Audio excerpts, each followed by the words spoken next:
Hello and welcome to the Woah podcast. My name is Grace Clark and thank you very, very much for joining me this evening for yet again another episode. You might notice that I am not at the studio today. In fact, I am in my humble abode, in my own home. In fact, let me just pan to my fireplace.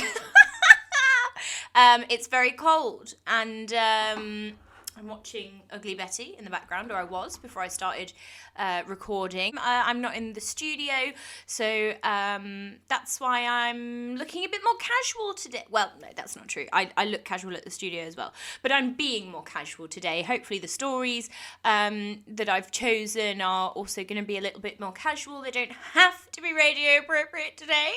So, today's topic of the week. I was wondering whether to do this week or next week.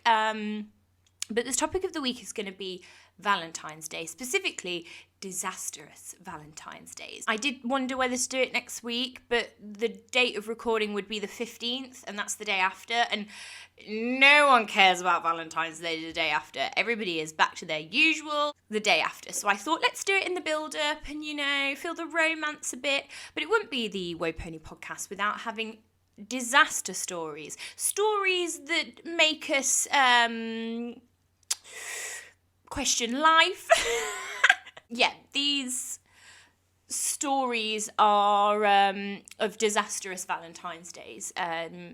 Dates that could have gone better, should have gone better, and I can't wait to share them with you. I haven't properly read them through today because usually I read them through lightly just to check that they are radio appropriate, but today don't have that problem. So I haven't really fully read through them. So they could be boring, but hopefully they're good fun. And I do apologise about the microphone quality today. I'm obviously not at the studio, so I've just got my own little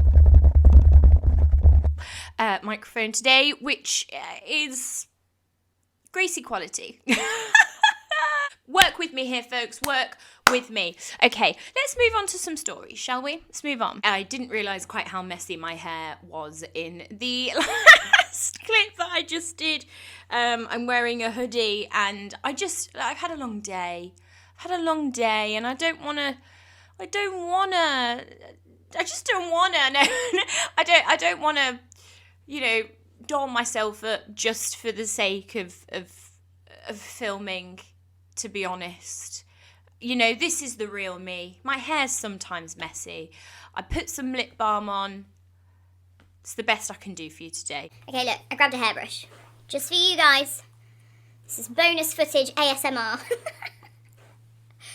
That's it. That's the look today. I'm afraid it's not going to get any better than that. Okay, right, let's crack on. I want to see some stories. And do you know what's even more exciting is that because I'm not in the studio today, I can have a drink whilst I do the stories. I don't specifically mean alcoholic drink. I can just have water. Fair enough, we're not allowed it in the studio. I am parched. Okay. Let's move on. Let's move on to the first story. So, this says, my ex-boyfriend invited me over to his house to spend Valentine's Day with him. I was really excited and had even bought him some really nice pens and a notebook because he was really into drawing. I drove 30 minutes from my place to get there and we were just hanging out in his room. He was acting really weird, so I asked him what was wrong and he proceeded to break up with me right there after I gave him his present.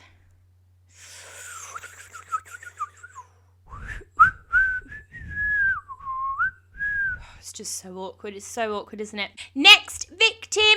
This says, I'd been seeing a guy for about 2 months. This says, I'd been seeing a guy for about 2 months and we hadn't had the talk yet about whether we were an official couple. He asked if I wanted to go out on Valentine's Day, though he just said Friday. I was like, yeah, great, assuming he knew that it was Valentine's Day. I didn't understand what it meant. I got a blowout and dressed up. I didn't realise it meant a bouncy blow, a blow dry. It's American. I got a blowout and dressed up and then waited at the sushi place for 45 minutes. I could just feel everyone giving me sad eyes for being stood up. So finally he got there No good excuse for being late and no flowers. I busted his balls about this and he totally panicked because he had no idea it was Valentine's Day. He wound up giving me the "I'm not in a good place to commit to anybody right now, blah, blah, blah" speech right there. That's really awkward because regardless of whether it's Valentine's Day or not, he shouldn't be 45 minutes late without having an excuse and without telling you. By the sounds of it, he didn't tell you he was going to be that late. And that does not sound good at all. You deserve better, hun. You okay, hun? Not sure. One time in middle school, my biggest crush asked me to be his girlfriend. After that, I started sending him cute glitter texts saying how much I loved him and missed him. A few days later, right before Valentine's Day, he told my best friend to tell me he was only pulling a prank on me because he wanted to see what would happen. That's sad. When's middle school? I'm English. I don't know when middle school is. Is middle school like high school here? High school here would be from the ages of like 12 to 16. Yeah, that's right. Yeah. Is that when middle school is for you guys? Please let me know. Comment below. That's awful. Whoever that child belongs to that pulled that prank, you need to think long and hard about what you've raised. Okay, next one says, on Valentine's Day, my senior year of high school, my mum decided it would be a good idea to invite the extended family over. For Valentine's Day? Okay. Her cousin had just gotten divorced and somehow both the cousin and the ex showed up. Cue the stiffest family gathering you could ask for. You could seriously feel the tension through the whole house. This surreal nightmare culminated in me... Sorry, I read on. This surreal nightmare culminated in me clogging the toilet, which caused a pipe to burst, which caused a massive leak about 5 feet from where everyone was sitting eating cheese.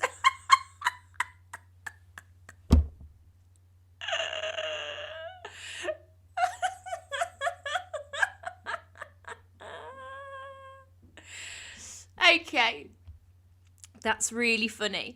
So you're saying that due to the family tension in the house, you clogged the toilet due to nerves? Oh, what a sensitive tummy. Oh gosh, that's so embarrassing. But a great story. Thank you. Okay, the next story says, I was in a long-distance relationship that was going downhill and needed to end like yesterday. This is the way it's written, by the way. I'm not just reading it like that. We had been together for more than 2 years, so I felt I owed him the respect of having the difficult breakup conversation in person. The problem, once I realised it was time to break up, the first available weekend for me to visit happened to be Valentine's Day. He ended up taking me out for a disastrous dinner on V-Day. It was so bad that the waitress actually asked... My name is Grace Clark.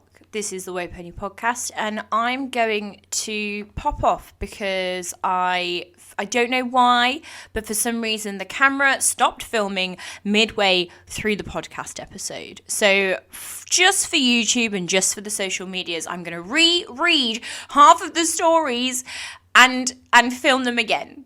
Okay? I am fine. He ended up taking me out for a disastrous dinner on Valentine's Day. It was so bad that the waitress asked if I was okay. I wound up breaking up with him the next day on the actual holiday. My train home wasn't until the next day, so I had to stay at his place after dumping him. Right as my family was leaving for a week-long ski trip, my girlfriend and I got into a huge fight over text.